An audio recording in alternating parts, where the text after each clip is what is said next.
ప్రభుని ఆరాధన చేసుకునే ముందు పరిశుద్ధ బైబిల్ గ్రంథంలో నుండి గలతీలు రాసిన పత్రిక, అపోస్తలుడైన పౌలు గలతీలకు రాసిన పత్రిక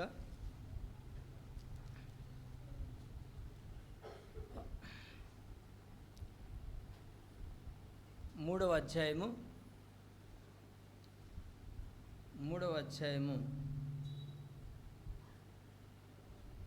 10వ వచనము అందరం కూడా కలిసి మన భాగాన్ని గట్టిగా స్పష్టంగా అందరికీ అర్థమయ్యే రీతిలో గంభీరంగా చదువుదాము.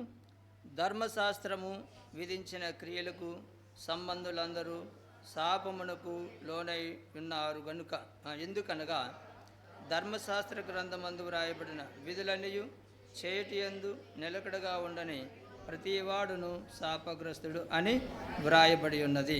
ప్రభు సహాయం కొరకే చిన్న ప్రార్థన చేసుకుందామండి.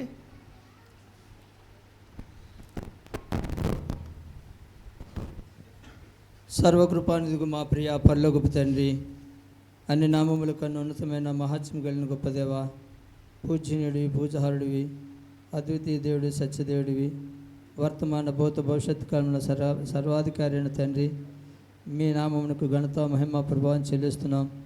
దయగల తండ్రి నాయన, సమయంలో దేవా మరి నీ మెమోరియా ప్రార్థన మందిరంలో నీ ప్రజలమైన మమ్మల్ని అందరినీ కూడా సమకూర్చారు. ఇంతవరకు దేవా పాటల ద్వారా మీ నామం మహింపరచుకోవడానికి సహాయపడుతూ వచ్చారు. దయగల తండ్రి నాయన, వచ్చి నీ ప్రజలందరినీ పెట్టి స్తోత్రాలు. రావాల్సిన వారిని మార్గ మధ్యలోని వారిని త్వరపెట్టి తీసుకురండి, సహాయం చేయండి. సమయంలో ఆరాధన వర్తమానం కొరకై ఆత్మతో సత్యంతో మిమ్మల్ని ఆరాధించుకోవడానికి పరిశుద్ధాత్మదేవ మరొకసారి నీ యొక్క జీవగల మాటల ద్వారా మమ్మల్ని నూతనపరిచి, ఆయత్తపరిచి, బలపరిచి, మీకు ఇంపైన సువాసన గల ఆరాధన మీకు అర్పించుట్లో మాకు సహాయం చేయండి. ప్రభు, నీ ప్రజలు ఎదుట నిలబడే దాసుని నన్ను జ్ఞాపకం చేసుకోండి. దేవా, ఏమాత్రం యోగ్యత లేని వాడిని కనికరించము. మీ అపారమైన ప్రేమను పెట్టి, కనికరాన్ని పెట్టి, మీరు నా కొరకు చేసిన సులువు కార్యాన్ని పెట్టి నిన్ను ప్రభా మరి నీ ప్రజలు ఎదుట నిలబడే ఆధిక్యత నాకు ఇచ్చారు. అందరి పెట్టి స్తోత్రాలు. నోటి మాన్యం దేవా నాయన మరి కలిగిన వాడిని ప్రభా మీరే కనికరించి దేవా మరి నాయన మోషే నోటికి తోడుగా ఉన్న దేవుడివి, నా నోటికి కూడా తోడుగుండము, సహాయం చేయండి. దయగల తండ్రి, పేతురు నోటికి తోడుగా ఉన్న దేవుడివి, నా నోటికి కూడా తోడుగుండము, సహాయం చేయమని దేవా మమ్మల్ని రక్తపురోక్షణ తెచ్చుకుంటూ మా ప్రభు రక్షకుడు విమోచకుడు యేసు ప్రభువారి అతి శ్రేష్టమైన నామములో స్తుతించి ప్రార్థించి వేడుకుంటున్నాం తండ్రి, ఆమెన్.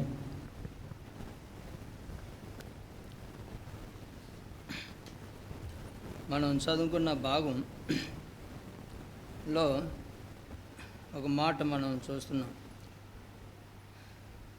ధర్మశాస్త్రము విధించిన క్రియలకు సంబంధులందరూ శాపమునకు లోనై ఉన్నారు. ఎందుకనగా ధర్మశాస్త్ర గ్రంథమందు వ్రాయబడిన విధులన్నీ చేటియందు నిలకడగా ఉండని ప్రతివాడును శాపగ్రస్తుడు అనే విషయాన్ని మనం చూస్తాం. కాబట్టి ధర్మశాస్త్రము అనేది ఎక్కడి నుండి ప్రారంభమైందండి? ఎక్కడి నుండి ప్రారంభమైంది? 430 సంవత్సరాలు అంటే మరి ఆదాము కాలి నుండి నోవా మరి జలప్రయం,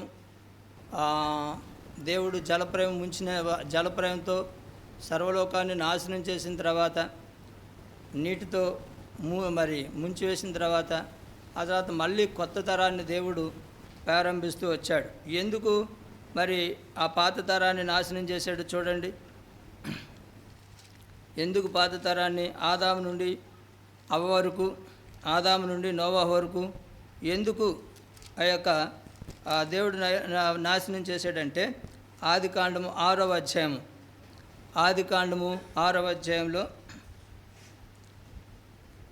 11వ వచనం,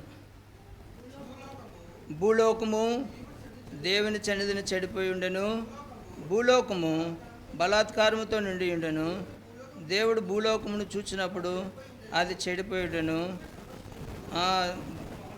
భూమి మీద సమస్త శరీరులు తమ మార్గమును చెరిపివేసుకున్నారు. కాబట్టి ఈ పరిస్థితి, ఈ మూలముగా ఇటువంటి భయంకరమైన పరిస్థితులు ఏర్పరచబడ్డాయి. కాబట్టి దేవుడు చూసినప్పుడు నోవాహు దేవుని దృష్టికి ఎలాగున్నాడో చూడండి.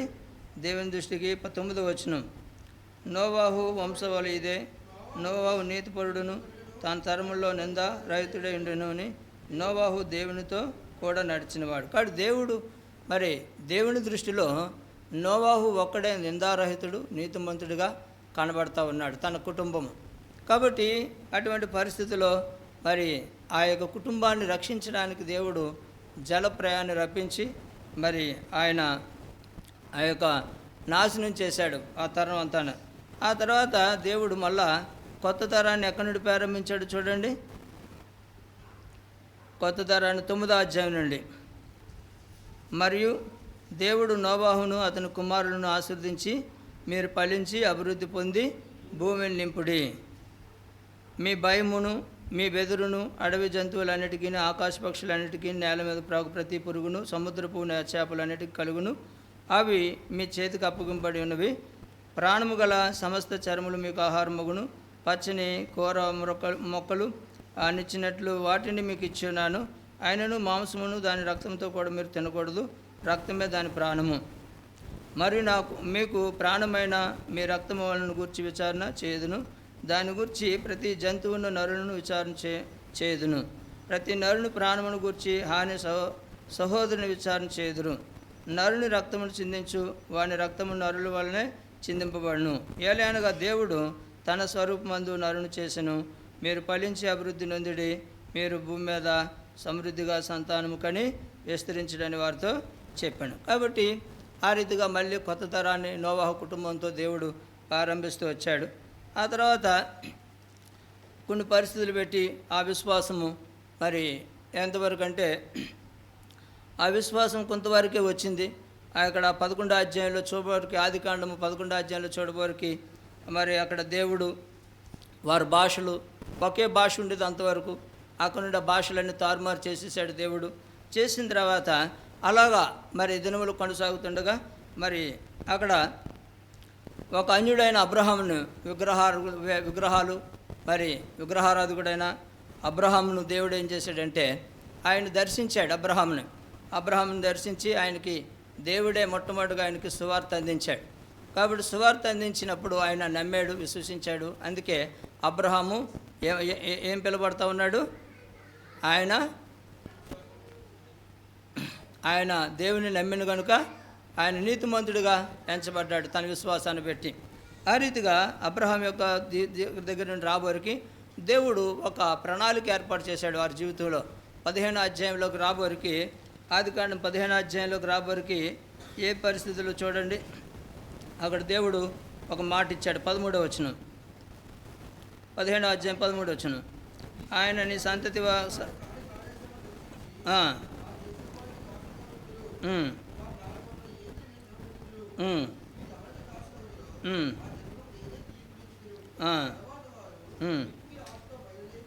చూసారా? కాబట్టి దేవుడు ఆయనకి మరి దర్శించాడు. దేవుడు ఆయన చెప్పిన మాట నమ్మాడు, విశ్వసించాడు, దేవుని స్వరం విన్నాడు, దేవుని స్వరానికి లోబడ్డాడు.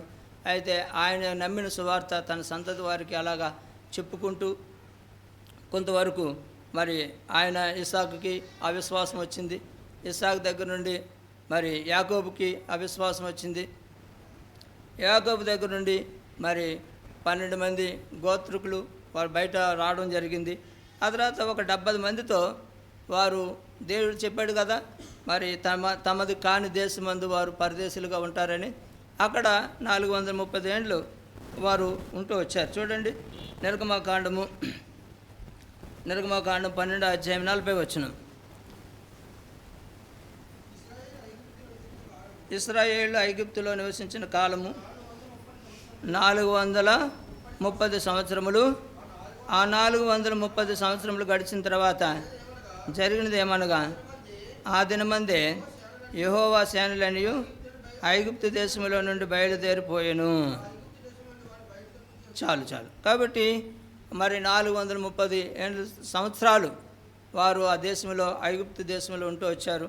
అయితే దేవుడు వారిని ఒక దినాన్ని యోసేపు చెప్పినట్టుగా ఒక దినాన్ని దేవుడు మిమ్మల్ని దర్శిస్తాడు, మరి మీరు ఆ సమయంలో మీరు ఐగుప్తుని విడిచి బయటికి వెళ్తారు అనే విషయాన్ని చెప్తూ తన ఎముకలను గురించి ఆయన వారి చెప్పి ఆ సమయంలో మీరు బయలుదేరేటప్పుడు నా ఎముకలను కూడా తీసుకెళ్ళండి అని చెప్తూ ఉంటాడు.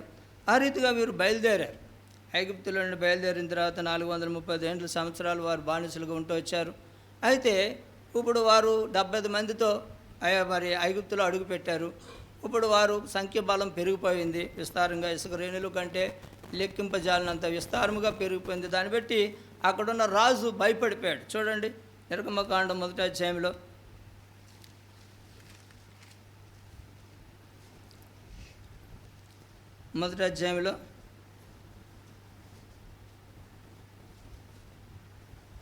8వ వచనం నుండి.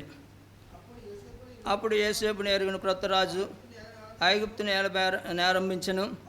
అతడు తన జనులతో ఎట్లనెను, ఇదిగో ఇశ్రాయేలు సంతతి అయిన ఈ జనము మనకంటే విస్తారముగా బలిష్టముగా ఉన్నది.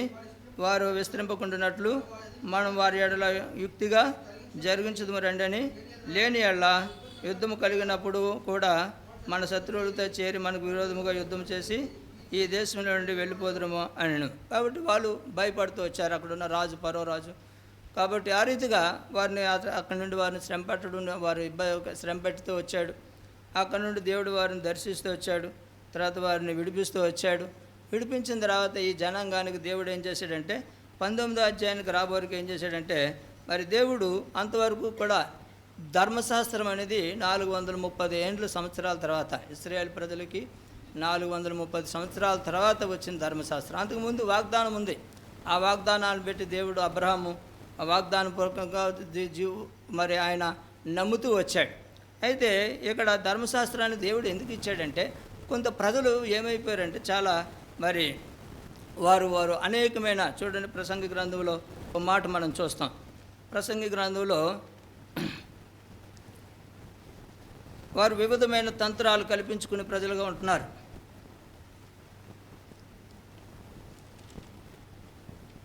7వ అధ్యాయం 29వ వచనం చదవండి గట్టిగా. ఇది ఒకటి మాత్రము నేను కనుగొంటిని, ఏమనగా దేవుడు నరులను యథార్థవంతులుగా పుట్టించిన కానీ వారు వివిధమైన తంత్రములను కల్పించుకున్నారు. కాబట్టి వివిధమైన తంత్రాలతో మనుషులు వారు తప్పు త్రోవల్లో మరి ఉన్న సమయంలో దేవుడు వారికి ఏం చేశాడంటే ఒక ధర్మశాస్త్రాన్ని, ఒక నియమం, ఒక పద్ధతి, ఒక క్రమాన్ని, మరి విస్తరింపబడిన ప్రజలకి ఒక నియమం, ఒక ఆజ్ఞలు ఇవ్వాలని దేవునికి ఆలోచన వచ్చింది.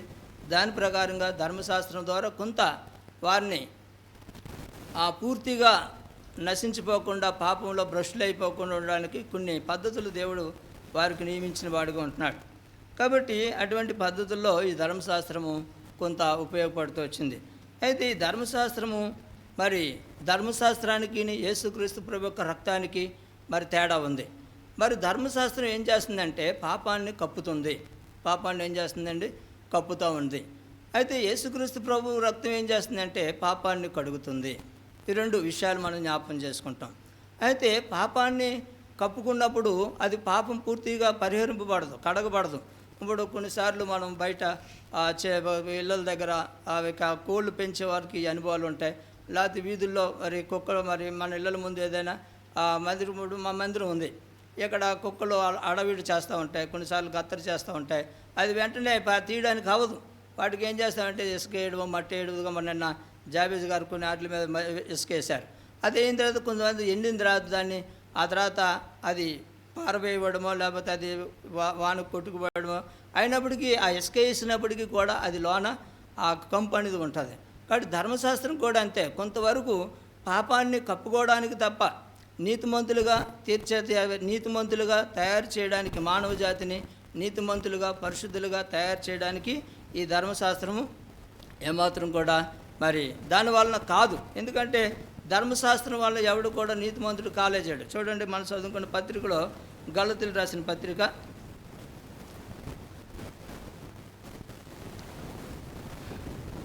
2వ అధ్యాయంలో అపోస్తలుడైన పౌలు గలతీయులకు రాసిన పత్రిక 2వ అధ్యాయంలో చూడండి 15-16 కలిసి ఉన్నాయి. అందులో మధ్య భాగం ధర్మశాస్త్ర సంబంధమైన క్రియల మూలమున నీతిమంతుడిగా తీర్చబడనని ఎరిగి మనము ధర్మశాస్త్ర సంబంధమైన క్రియల మూలముగా కాక క్రీస్తునందు విశ్వాసం మూలమే నీతిమంతులమని తీర్చబడుటకై యేసుక్రీస్తునందు విశ్వాసం ఉంచి ఉన్నాము.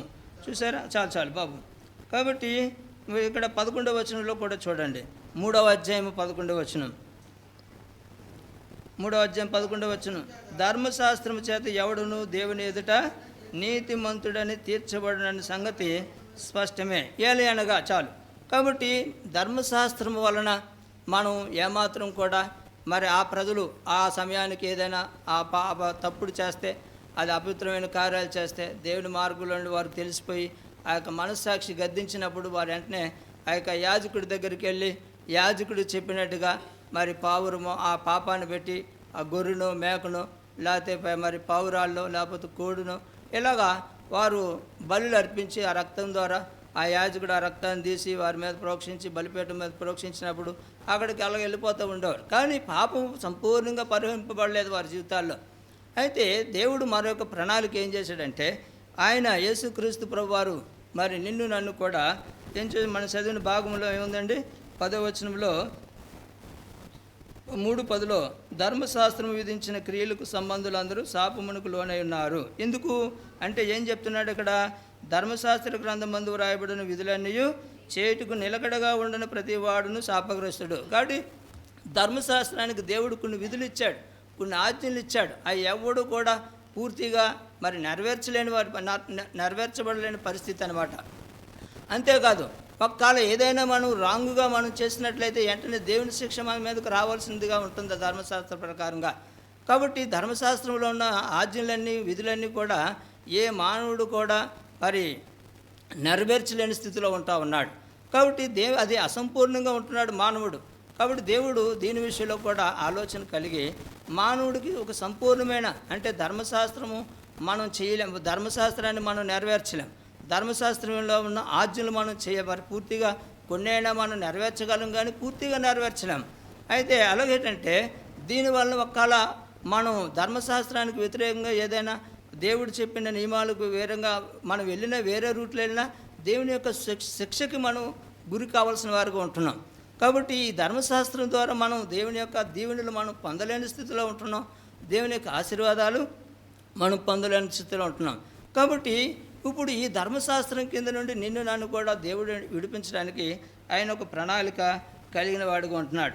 కాబట్టి ఇప్పుడు దేవుని యొక్క మరి పరలోక రాజ్యంలోకి వెళ్ళాలంటే మరి దేవుని యొక్క ప్రణాళిక ఏంటంటే మానవుడు ఎప్పుడు ఆయనతో ఉండాలనే ఉద్దేశం కలిగిన వాడుగా ఉంటున్నాడు. భూమి మీద ఉన్న ప్రతి మానవుడు కూడా ఆయన ఏ జాతి వాడైనా ఏ దేశస్థుడైనా ఎవరైనప్పటికీ ఉన్నతమైన స్థానంలో ఉన్నప్పటికీ దరిద్రుడైనప్పటికీ మరి అటు మిడిల్గా ఉన్నప్పటికీ ఏ కంట్రీకి సంబంధించిన ప్రతి వ్యక్తిని పరలోక రాజ్యంలో ఉండాలనే ఒక దేవుని యొక్క ప్రణాళిక. ఏ ఒక్కడు కూడా నశించిపోవటం దేవుని దృష్టికి కాదు, ఆయన ఇష్టపడే దేవుడు కాదు. అందరూ మారు మనసు పొంది ఆయన రాజ్యంలో ఆయనతో యుగాలు సంతోషంగా ఉండాలనేది దేవుని యొక్క ప్రణాళిక. కాబట్టి ఇటువంటి ధర్మశాస్త్ర సంబంధమైన మరి పరిస్థితుల్లో నుండి మనము నెరవేర్చబడలేని పరిస్థితులు, ధర్మశాస్త్రాన్ని నెరవేర్చలేని పరిస్థితుల్లో ఉంటూ మనం చనిపోతే ఎక్కడికి వెళ్తామండి? ఎక్కడికి వెళ్తాం? మనం నరకానికి వెళ్ళవలసిన వారికి ఉంటాం, లేదా దేవుని శిక్షకి గురి కావాల్సిన వారికి ఉంటాం. అటువంటి పరిస్థితుల్లో నుండి దేవుడు నిన్ను నీ మీద నా మీద దయతలిసి ఒక ప్రణాళిక ఆయన ఏర్పరిచిన వాడిగా ఉంటున్నాడు ప్రియులారా. కాబట్టి ఈ ధర్మశాస్త్రము అనేది అయితే ఏ విధమైన మరి దేవునికి మనల్ని విధేయులుగా చేయలేదు ఈ ధర్మశాస్త్రం, దేవునికి మనల్ని ఇష్టలుగా చేయలేదు ఈ ధర్మశాస్త్రం. ఈ ధర్మశాస్త్రం మరి ఈ ధర్మశాస్త్రం ద్వారా మానవుడు పరలోక రాజ్యానికి వెళ్ళడానికి మరి ఉండలేని పరిస్థితులుగా ఉంటున్నాయి. అయితే ఇటువంటి పరిస్థితుల్లో దేవుడు మన పట్ల ఒక కార్యం చేశాడు. అందుకే ధర్మశాస్త్రంలోని విధులు మనం నెరవేర్చలేని స్థితిలో అజ్ఞానంలో ఉంటుండగా చూడండి, ధర్మశాస్త్రం ద్వితీయోపదేశకాండము 27వ అధ్యాయము 26వ వచనం.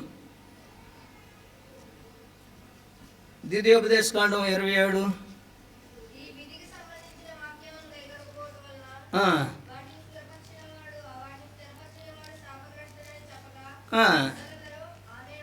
చూసారా ఎటువంటి భయంకరమైన పరిస్థితిలో మనం ఉంటూ వచ్చామంటే, ఈ విధికి సంబంధించిన వాక్యములను గైకొనకపోవటం వలన వాటిని స్థిరపరిచిన వాడు శాపగ్రస్తుడని చెప్పగా ప్రజలందరూ ఆమెన్ అని అనవలను. కాబట్టి ఈ విధులు ధర్మశాస్త్రంలో ఉన్న విధులు కానీ ఆజ్ఞలు కానీ మనం నెరవేర్చలేని పరిస్థితులు ఉంటే మనం ఎవరు అండి? మనం ఎవరమ్మా? శాపగ్రస్తులమే. మరి శాపగ్రస్తులైన మనం దేవుని రాజ్యానికి వెళ్ళగలుగుతాం. కాబట్టి దేవుని మనం ముఖాముఖి ఎలా చూడగలుగుతాం, దేవునితో మనం సదాకాలం ఎలా ఉండగలుగుతాం. కాబట్టి దేవుని యొక్క గైకొనక ఈ విధికి సంబంధించిన వాక్యములైన కానీ గైకొండ పోవల్ల వాటిని స్థిరపరచిన వాడును శాపగ్రస్తుడని చెప్పగా ప్రజలందరూ ఆమెను అనవలను. కాబట్టి నేను కూడా అటువంటి పరిస్థితిలో మనం ఉంటూ వచ్చాం. కాబట్టి ధర్మశాస్త్రము మనల్ని నీతిమంతులుగా చేయలేదు. ధర్మశాస్త్రం మనల్ని పరిశుద్ధులుగా సంపూర్ణమైన పరిశుద్ధతలోకి తీసి రాలేదు. ఏదో కొంతవరకు చూడండి, మనం చూస్తాం కదా, కొన్ని ఇప్పుడు ఈ కాలం వచ్చింది, ఈ కాలంలో కొంతమంది డ్రెస్సులు వేస్తూ ఉంటారు. వాళ్ళు కొంతవరకు తన చెడు కార్యాలకి పాపానికి ఏదో కొద్ది దూరంగా ఉండడానికి ప్రయత్నం చేస్తూ ఉంటారు. అయినప్పటికీ కూడా వాళ్ళు ఉండలేరు. ఎందుకంటే మళ్ళీ యథాప్రకారంగా వాళ్ళు డ్రెస్లో ఉంటుండగానే వారు అన్నీ ఆలోచిస్తూ ఉంటారు. అలాగే డ్రెస్ వేసే ముందు కూడా వారు తెల్లవారులు వారు చేయవలసిన కార్యాలు, నీచమైన కార్యాలు, పాప కార్యాలు చేస్తూనే ఉంటారు. ఎందుకంటే రేపు డ్రెస్ వేసేస్తాం కదా, ఇంకా రేపు నుండి ఏది చేయడానికి అవ్వదు అనే ఉద్దేశంతో తెల్లవారులు తాగుతారు, తందనాలు ఆడుతారు, బయకట్ట ఆడుతారు, వారికి ఇష్టమైనవన్నీ జరిగిస్తూ ఉంటారు. అలాగే వారు డ్రెస్ తీసేసే ముందు కూడా ఇంకా తీస్తామని కొన్ని రోజులు, ఒక 2 రోజులు తీసేస్తామని అనగా వారి హృదయంలోకి ఎన్నో ఆలోచనలు వచ్చేస్తాయి. ఎటువంటి ఆలోచనలు వస్తే నేను రేపు యాత్ర ముగించుకొని నేను ఎలా చేయాలి, అలా చేయాలి, అక్కడికి వెళ్ళాలి, వాళ్ళ దగ్గరికి వెళ్ళాలి, ఈ స్నేహం కొంత టైం జోదం ఆడాలి, లేదా సినిమా షికార్లకు వెళ్ళాలి, ఏదో వరకు ఉన్న ఆశలు, శరీర సంబంధమైన పాపానికి సంబంధించిన పరిస్థితులన్నీ కూడా వారి హృదయంలో మరి మెలుస్తూ ఉంటాయి. ఆ జ్ఞాపకాలకు వచ్చేస్తూ ఉంటాయి. కాబట్టి వారు ఎలాగ పవిత్రులు అవుతారు, వారు ఎలాగ పరిశుద్ధులు అవుతారు, వారు ఎలాగ నీతిమంతులు అవుతారు. కాబట్టి ప్రియమైన దేవుని బిడ్డలారా, అయితే యేసుక్రీస్తు ప్రభు యొక్క రక్తము నన్ను ఏం చేసిందంటే సంపూర్ణంగా తండ్రి ఎదుట మనల్ని, చూడండి, తండ్రి ఎదుట మనల్ని ఎలా చేయడానికి ఆయన ఇష్టపడ్డాడు. ఎపిసిల్ రాసిన పత్రిక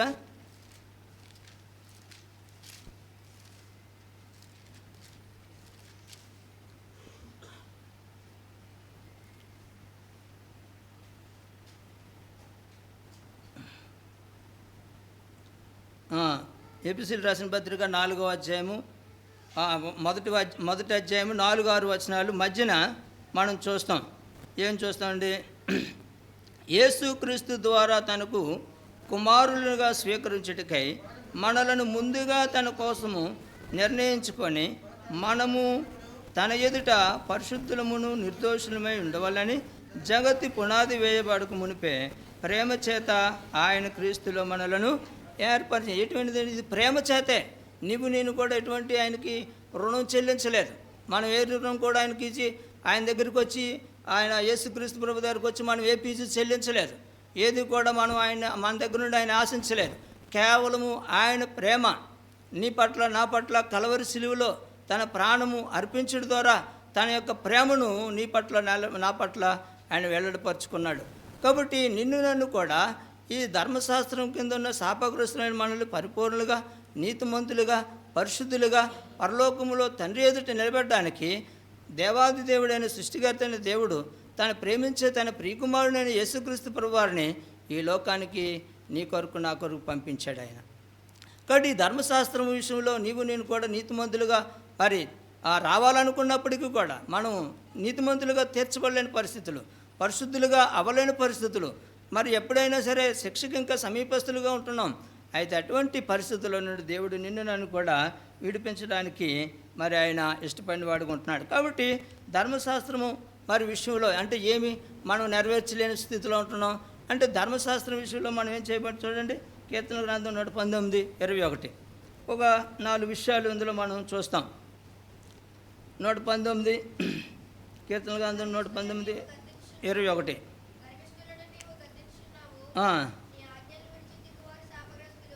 చాలు. కాబట్టి నీ ఆజ్ఞలను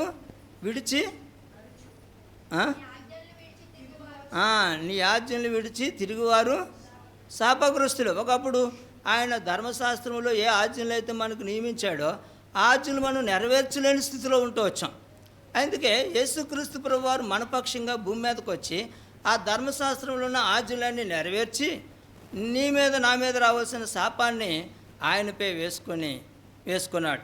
రెండవదిగా మనం చూసినట్లయితే మరి ఇర్మియా గ్రంథం 3వ అధ్యాయం, ఇర్మియా గ్రంథం 11వ అధ్యాయం 3 నుండి 4 వచనాలు.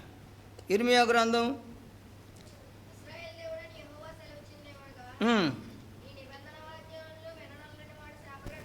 చాలు, నిబంధన వాక్యములను విననల్లని వాడు. ఒకప్పుడు దేవుని వాక్యం మన దగ్గరకు వచ్చినప్పుడు దాన్ని త్రోసివేసిన పరిస్థితులు ఎన్నో ఉన్నాయి మన బ్రతుకుల్లో. ఎంతోమంది దైవజనులు, ఎంతోమంది సువార్థికులు, ఎంతోమంది భక్తులైన వారు మన దగ్గరికి మళ్ళీ లేదంటే మన తల్లిదండ్రులు క్రైస్తవులై ఉండి భక్తిపరులై ఉండి మనకు దేవుని మాటలు చెప్తున్నప్పుడు కొన్నిసార్లు దానికి లోబడలేని వారుగా, విధేయత చూపించలేని వారుగా మనం ఉంటూ వచ్చాం. కాబట్టి ఆ విషయంలో మనం శాపగ్రస్తులుగా మనం కనబడుతూ ఉన్నాం ప్రియులారా. అయితే యేసుక్రీస్తు ప్రభువారు సంపూర్ణంగా దేవుని తండ్రి అయిన దేవునికి ఆయన మాటకు లోబడినట్టుగా ఆయన భూమి మీదకి వచ్చి తండ్రి యొక్క మాటకు సంపూర్ణంగా లోబడి ఆ శాపం నుండి మనల్ని విడిపించినట్టుగా అది ఆయన ప్రేమ మన పట్ల రుజువుపరుచుకునేవాడుగా ఉంటున్నాడు. మూడవదిగా మనం చూసినట్లయితే ద్వితీయోపదేశకాండం 27:15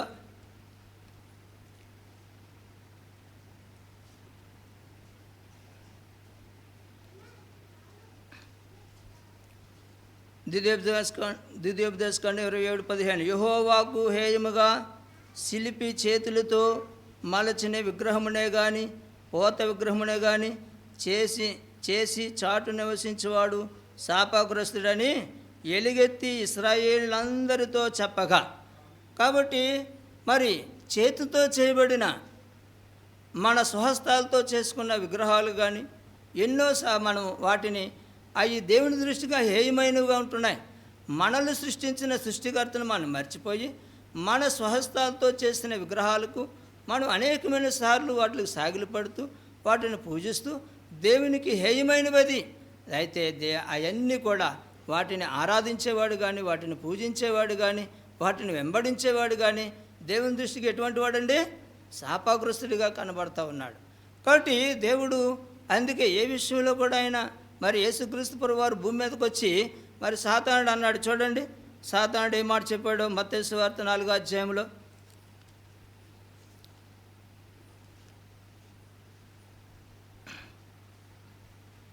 తొమ్మిదవ వచనం, నీవు సాగిలపడి నాకు నమస్కారం చేసిన యెడల వీటినన్నిటినీ నీకు ఇచ్చేదనని ఆయనతో చెప్పగా, యేసు వానితో సాతానా పొమ్ము, ప్రభువైన నీ దేవునికి మ్రొక్కి ఆయన మాత్రమే సేవింపవలనని అని వ్రాయబడింది. కాబట్టి యేసుక్రీస్తు ప్రభు దగ్గరికి కూడా అటువంటి సవాల్ వచ్చింది. సాతానుడు వచ్చాడు, అయ్యా నువ్వు నాకు సాగిలపడు, ఇది చూపి ఈ దేశం అంతా నీకు కనబడుతుందంతా నీకు ఇస్తాను. ఇది ఆయనదా? ఇది ఎవరు సొత్తము? ఎవరు చేశారు ఈ సృష్టి అంతానా? దేవుడు చేశాడు. కాబట్టి సాతానుడు అంటున్నాడు ఇది నీకు ఇస్తాను. ఎందుకంటే ఇప్పుడు ఆయన అక్కర్లో ఉన్నాడు, అవసరంలో ఉన్నాడు, ఆకలితో ఉన్నాడు, దాహంతో ఉన్నాడు. ఆయన ఏదైనా చేయగలడు అనే విషయాన్ని సాతానుడు అనువుగా తీసుకోవడానికి ప్రయత్నం చేశాడు. అటువంటి పరిస్థితుల్లో సాతానా మరి ఏం చెప్పాడు? ఆయన ఏమైనా ఎదిరించాడు? యేసు వానితో సాతానా పొమ్ము, ప్రభువైన నీ దేవునికి మొక్కి ఆయన మాత్రమే సేవింపవాలి. కాబట్టి ఆ రీతిగా దేవుడు సాతానుకి మొక్కకుండా ఆయన తాను జాగ్రత్త పడ్డాడు. ఆయన ఎంతో మరి మెలుకుకి వెళ్ళిన వాడుకుంటున్నాడు. మన జీవితాల్లో అనేక సార్లు అటువంటి మరి శిల్పి చేతులతో చేయబడిన దేవునికి హేయమైన విగ్రహాలకు మనం సాగులు పడుతూ వచ్చాం. కాబట్టి దేవుని దృష్టికి నీవు నేను కూడా శాపగ్రస్తులమే, నిజంగా మరణానికి పాత్రులమే, నిజంగా శిక్షకు పాత్రలు మనం, దేవునికి ఉగ్రతకు పాత్రలు మనం. అటువంటి పరిస్థితుల నుండి ఆయన నిన్ను నన్ను విడిపించాడు. యేసుక్రీస్తు ప్రభువారు ఈ లోకానికి వచ్చి ఆయన మరి సాతానా వెనక్కు పొమ్ము, నేను నీకు నీ దేవుడని యెహోవాకు తప్ప మరి దేనికి మేము కూడా సాగిలపడి. మనం అనేక సార్లు అలా చెప్పలేని పరిస్థితుల్లో ఉన్నాం. కొన్నిసార్లు మనం రాజీ పడిపోతూ వచ్చాం. అయితే అటువంటి పరిస్థితులు నిజంగా మనం మరణిస్తే ఎక్కడికి వెళ్ళవలసిన వారు అండి? నిత్య నరకానికి. అగ్ని ఆరదు, పురుగు చావదు, భయంకరమైన యాతనకరమైన స్థలంలో ఉండవలసిన వారు. అయితే ఆయన ప్రేమ సిలువలో నీ కొరకు నా కొరకు తన ప్రాణం పెట్టి తన రక్తం చిందించడం ద్వారా నీకు నాకు గొప్ప విడుదల విమోచన ఇచ్చినవాడుగా ఉంటున్నాడు. ఎందుకంటే తండ్రి ఎదుట నిన్ను నన్ను పవిత్రులుగా పరిశుద్ధులుగా సంపూర్ణంగా నిన్ను నన్ను కూడా సిద్ధపరచడానికి ఆయన ఇష్టపడినవాడుగా ఉంటున్నాడు. నాలుగవదిగా మనం చూసినట్లయితే చూడండి 1 కొరింథీ 16:22.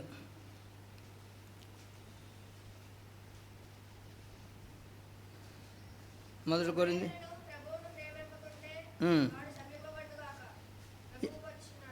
ఎవడైనను ప్రభువుని ప్రేమించుకుంటే కాబట్టి తర్వాత ఇంకో వచనం కూడా చూడండి. 1 యోహాను 3:14. 1 యోహాను 3:14.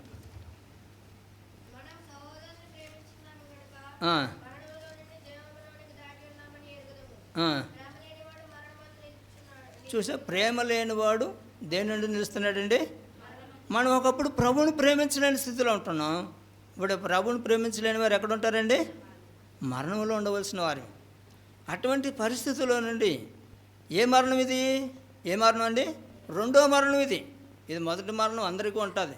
దరిద్రుడికి ఉంటుంది, గొప్పవాడికి ఉంటుంది, ఉన్నవాడికి ఉంటుంది, లేనాడికి ఉంటుంది. ఏ దేశస్తుడికైనా అందరూ మరణించవలసిందే. కాబట్టి ముందు వెనక. అయితే రెండో మరణం ఒకటి ఉంది. అది భయంకరమైన మరణం. అది అందులోకి నీవు నేను కూడా రాకూడదనే సృష్టికర్తని దేవుడు నిన్ను నన్ను ప్రేమించి, ఆయన తన పరలోకాన్ని జగత్తు పునాది వేయబడక మునిపే నిన్ను నన్ను ప్రేమించి, తన ప్రేమ ద్వారా నిన్ను నన్ను రక్షించుకోవడానికి కలవరి శిలువలో నీ కొరకు నా కొరకు ఆయన ప్రాణం పెట్టిన దేవుడిగా ఉంటున్నాడు. కాబట్టి ఈ ధర్మశాస్త్రము అలాగని పవిత్రమైనది కాదు, పవిత్రమైనది అని అనడానికి వీల్లేదు. పవిత్రమైనదే. అయితే కొంతవరకు అది మనకి పవిత్రత ఇస్తూ ఉంటుంది, కొంతవరకు అది న్యాయమైనది. ప్రియమైన దేవుని బిడ్డలారా, అయితే అటువంటి పరిస్థితుల్లో అది అందరూ కాదు. ధర్మశాస్త్రము అది కొన్నిసార్లు మనల్ని దేవుని భయం పుట్టించి ఆధ్యాత్మికంగా మనల్ని పోషించడానికి కూడా అది మంచిది ఆ ధర్మశాస్త్రం. అందుకనే అపోస్తలుడైన పౌలు ధర్మశాస్త్రం విషయంలో ఎలాగొన్నాడైనా ఆయన బహునిష్ట కలిగిన వాడుగా ఉంటున్నాడు. అపోస్తలుడైన మనం సౌలు పౌలుగా మార్చబడిన తర్వాత ఆయన సౌలుగా ఉన్నప్పుడు ధర్మశాస్త్రాన్ని ఎలా పాటించాడండి? ఆయన నిష్ఠగా, అంటే తాను ఎంతో అంటే చెడిపోకుండా చక్కగా బ్రతుకుతూ వచ్చాడు. అయితే కొన్నిసార్లు ఆ ధర్మశాస్త్రంలోనే యేసుక్రీస్తు ప్రభువుని గురించిన విషయాలు ఆయన కనుగొనలేక గుడ్డివాడుగా మరి సంఘాన్ని, యేసుక్రీస్తు ప్రభు యొక్క సంఘాన్ని పాడు చేసిన వాడుగా ఉంటున్నాడు. అయితే దమస్కు పట్టణంలో సౌలుని దేవుడు దర్శించిన దాన్ని బట్టి ఆ యొక్క ధర్మశాస్త్రంలోనే యేసుక్రీస్తు ప్రభు వారు ఆయన కనుగొనడానికి దేవుడు కొంత టైం ఇచ్చాడు ఆయనకి. ఆ రీతిగా ఆయన కూడా మరి ఆ ధర్మశాస్త్రం ద్వారా నేను నీతిమంతుడని అనుకున్నాడు. కానీ అయితే ఎప్పుడైతే యేసుక్రీస్తు ప్రభు వారు తన మనోన్నతురాలు వెలిగించాడో, ఆయన ఎంతగా మరి దేవుని దృష్టికి ఎంత అవిధేయుడో, ఎంత మాట విననివాడో, ఎంత హేయమైన క్రియలు దేవుని దృష్టి చేశాడో గ్రహించిన వాడుగా పశ్చాత్తాపంతో ప్రభు దగ్గర అడిగినప్పుడు దేవుడు ఆయన క్షమించిన వాడిగా ఉంటున్నాడు. ప్రియమైన దేవుని బిడ్డలారా, ఆ రీతిగా ధర్మశాస్త్రం అంతా కూడా మనం పాటించి మరి ఒక్క విషయంలో కూడా మనం తప్పిపోయినప్పటికీ శాపగ్రస్తులమే. అయితే దేవుడు అటువంటి పరిస్థితుల్లో నుండి, అటువంటి మాట వినని పరిస్థితుల్లో నుండి, ఆజ్ఞలు మనం లోబడలేని పరిస్థితుల్లో నుండి, దేవునికి ఏమైనా విగ్రహాలకు సాగులు పడే పరిస్థితుల్లో నుండి, మరి దేవుణ్ణి మనం ప్రేమించలేని పరిస్థితిలో సాటి సహోదరుని ప్రేమించలేని పరిస్థితిలో మరణంలో నిల్చున్న నిన్ను నన్ను కూడా దేవుడు ఆ పరిస్థితుల్లో నుండి విడిపించాడు. అంటే ఈ పరిస్థితులు కలిగిన వాడు ఎక్కడ ఉండాలండి? మ్రాను మీద విడాడట. ద్వితీయోపదేశకాండం ప్రకారంగా చూడండి. ద్వితీయోపదేశకాండం కూడా ఆయన నిలకడగా ఉండని ప్రతి వాడు కూడా 5 విషయాలు మనం చూసాం. మొట్టమొదటిగా నిలకడగా ఉండని వాడు కూడా ఏం చేస్తున్నాడండి? శాపగ్రస్తుడిగా 5 విషయాలు మనం గ్రహిస్తూ వచ్చాం. ఈ 5 విషయాల్లో మనం తప్పిపోయిన వారమే. అయితే యేసుక్రీస్తు ప్రభువు వారు ఈ 5 విషయాలు నెరవేర్చి నిన్ను నన్ను కూడా ఆ శాపగ్రస్తు మీద నుండి, అంటే ఇటువంటి కార్యాలు, ఇటువంటి శాపగ్రస్తులు ఎక్కడ ఉండాలండి? మరి మ్రాను మీద ఉండాలని దేవుని వాక్యం సెలవిస్తూ ఉంది. చూడండి, ఆ విషయాన్ని మనం చూసుకొని ముందుగా ఆ విషయాన్ని మనం ముందు చూసుకొని రోమపత్రిక యాకోబు 2వ అధ్యాయం చూడండి. యాకోబు 2:10-11 వచనాలు త్వరగా ముగించుకుందాం.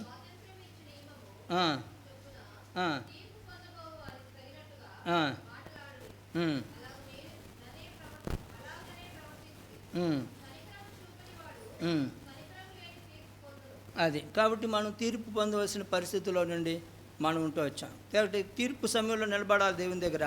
ఆ తీర్పులో నుండి దేవుడు నిన్ను నన్ను తప్పించిన వాడుగా ఉంటున్నాడు. అందుకే దేవుడు మన యొక్క పరిస్థితులన్నీ గ్రహించిన వాడే ఆయన మనల్ని ఏం చేశాడు చూడండి. మరి మత్తయి సువార్త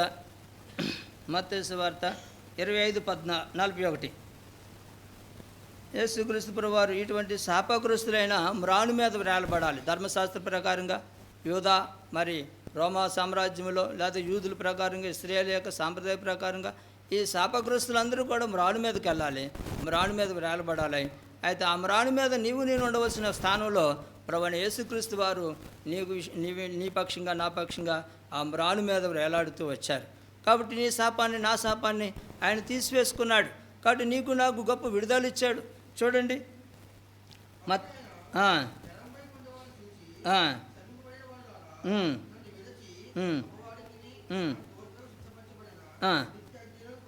కాబట్టి నిత్య అగ్నిలోకి వెళ్ళవలసిన నిన్ను నన్ను కూడా, కాబట్టి అపవాది సంబంధికులు మనందరం కూడా నిత్య అగ్నిలోకి నిరంతరము కాలవలసిన స్థితిలో ఉండవలసిన వారిని. అటువంటి స్థితిలో నుండి దేవుడు మనల్ని ఏం చేశాడు? చదువు బాబు.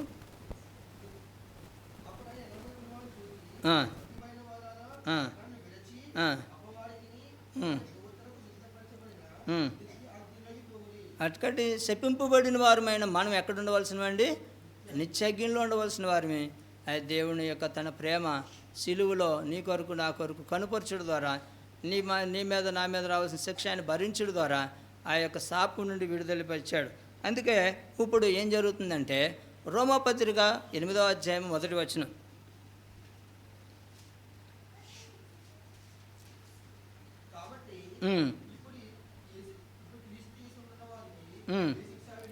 కాబట్టి ఇప్పుడు యేసుక్రీస్తు ప్రభులో నీకు నాకు ఏ శిక్ష లేకుండా ఆయన నిన్ను నన్ను విడిపించిన వాడుగా ఉంటున్నాడు. ఎలా విడిపించాడు చూడండి. గల్తీలు రాసిన పత్రిక 3:14. గల్తీలు రాసిన పత్రిక 3.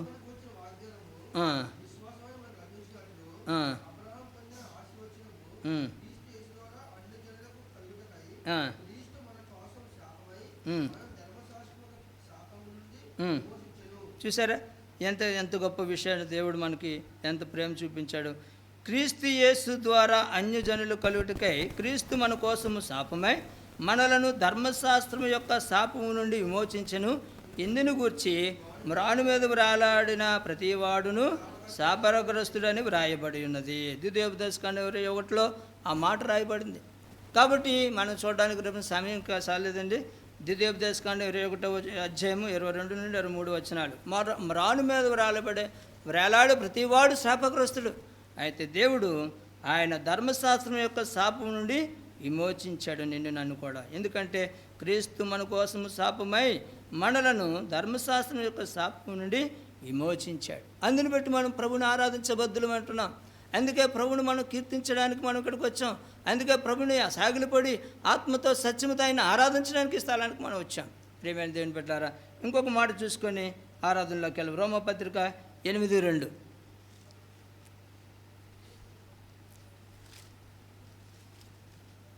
రోమపత్రిక 8:2.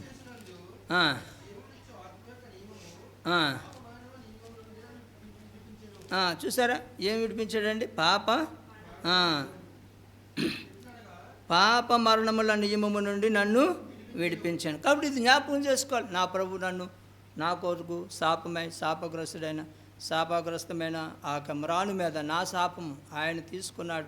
ప్రభా ధర్మశాస్త్ర సంబంధమైన శాపం కింద నుండి నన్ను మరి శాపగ్రస్తుడైన నన్ను విడిపించావు. నా శాపాన్ని కలవరి శిలువలో మోసావు. నువ్వు పవిత్రుడు నాయన. నీ దేవుడు ఆయన నిష్కలంకుడు, పవిత్రుడు, ఆయన పాపం లేనివాడు. అటువంటి ప్రభు నా శాపాన్ని తీసివేయడానికే ఆయన మ్రాను మీద వేలాడాడు. ప్రియమైన దేవుని బిడ్డలారా, ఈ విషయాన్ని పాప నియమముల యొక్క మరణం నుండి ఆయన నిన్ను నన్ను విడిపించాడు. అందుకే ఇది నాని మనం ప్రభుని ఆరాధించబద్దులే ఉంటున్నాం. ఏ విషయాలైతే దేవుడు ఏ వచనంతో నేను తాకాడో, ఏ పరిస్థితుల నుండి నేను విడిపించాడో అది జ్ఞాపకం చేసుకొని ప్రభా నేను ఆ పరిస్థితులు ఉన్నప్పుడు నన్ను విడిపించావు, ఆ శాపగ్రస్తమైన బ్రతుకుల నుండి నన్ను విడిపించావు, నీకు నా శాపాన్ని నువ్వు మోసావు ప్రభా సిలువలో, నీకు వందనాలు అని చెప్పడమే ప్రభుని ఆరాధించడం.